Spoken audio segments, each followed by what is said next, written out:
Good morning, everyone. Welcome to Tuesday Tips, Cut the Gibberish. I'm excited to be here with you today. What'd you do over the weekend? For me, I actually got to attend a graduation party on Saturday with my daughter for one of her friends, and also got to celebrate Mother's Day Friday afternoon with my children and two of my grandchildren. So Saturday was really busy. Sunday, I got to spend Mother's Day at church with my daughter and then start prepping for her graduation party that takes place later this week. So, a lot of things are going on. If you're like me, the month of May is always packed full of different things happening. We have graduation coming up next week.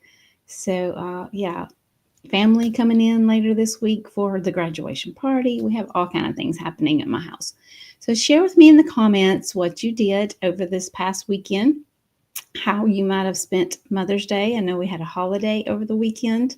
Did you get to spend it with your mother or celebrating the mother of your life, whether it's your wife or your actual mother, whatever that looks like for you, or your significant other, whatever that looks like, your children's mother? It looks different ways this now. So, whatever it looks like in your life, share that with me. So, today I want to talk about how all leads are not created equal.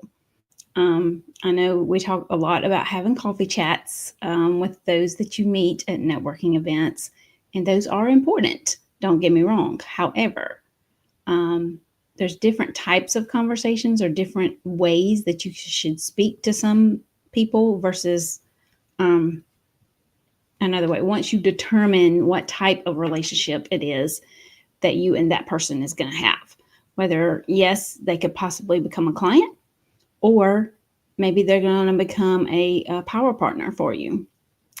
Share with people in their network about you and what you do.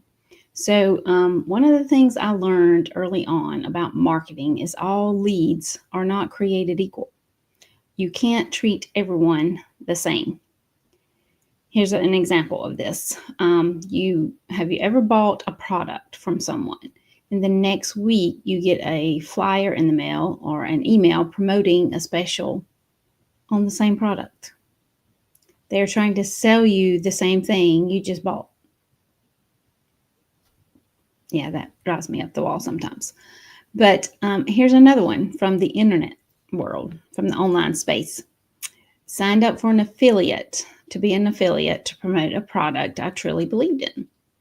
Next thing I know, I don't get anything about being an affiliate, but I get bombarded with emails about how great the product is and why I should buy it.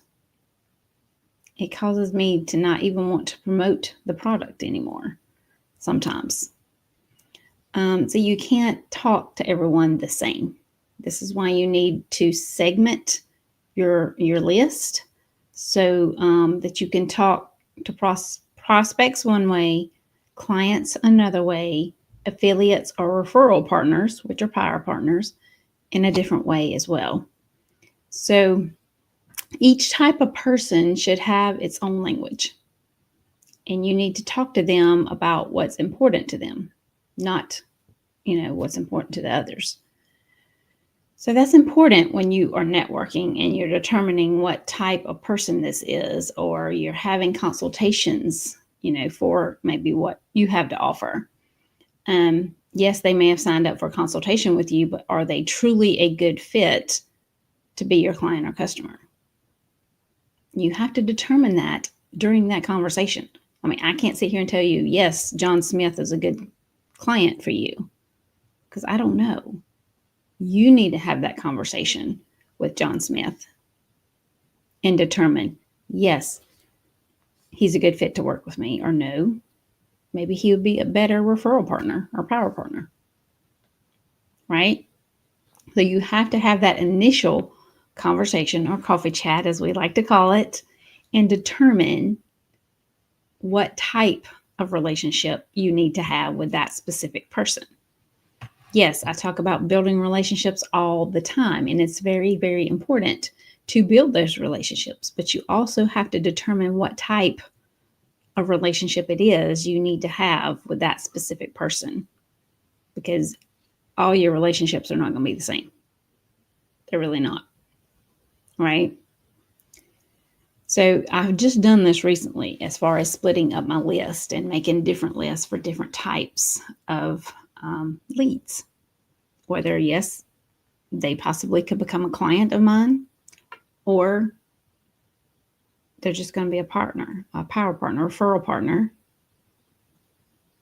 or maybe they're just a prospect for right now. It's all based on that initial coffee chat conversation that I have with them. So I can't sit here and tell you, if I have a coffee chat with Sally Jones tomorrow because I met her last week at a networking event, what list she's going on, because I don't know yet. And I won't know until I have that conversation with her and determine what type of relationship me and Sally are going to have. Okay. So, again, each person should have their own language, and you need to talk to them about what's important to them. Okay. Start tagging or segmenting your connections and classifying them to different lists. Like, have a power partner list, have a prospect list, have a client list. That way, when you schedule a conversation with Sally Jones and she's on your referral list, you know exactly how to talk to that person, to talk to her, because you're not going to talk to her as if she could become a client. Now, sometimes the conversation can shift, the relationship can shift, for sure. I've had that happen in the past as well, to where maybe they're a referral partner in the beginning. Excuse me, I have a scratch in my throat. And maybe you're having one of those catch-up coffee chats I've spoken about before. And you can tell that things have shifted and changed for Sally Jones in her business. So, yeah, she was just a referral partner and she was on that list in the beginning. But maybe now she needs to change lists. Be put on your prospect list of possibly becoming a client, because of how she is now telling you how things have changed for her in her business. She might need to change lists as well. Okay, so that's also a possibility. So again, tag or segment your connections and classify them in different lists. It's the best way to communicate with them about what they find more important and not what they aren't interested in, right? But like I said, the conversation and the relationship can change in time. So this is huge, okay? So start doing this right away, and you'll start getting a much better response to all the marketing that you're doing. If this was helpful, please let me know in the comments if you have questions about what I talked about today. Also, put that in the comments. If you have questions about networking, let's have a conversation. The Networking Method Academy is open currently for new students to enroll. So if you think learning more about more of the specifics of the power partners and how to build these relationships could benefit you, let's talk. Because the Networking Method Academy could be a good fit for you, and you could learn so much more about networking and about how to determine what list each person should go on by going through the Networking Academy. So I will share under this video more information about the Networking Academy if you're interested in learning about that, or if you just want to have a conversation, you have a few questions about it, I'll be happy to talk to you about it as well. Hope everyone has a great week, and I will see you again soon.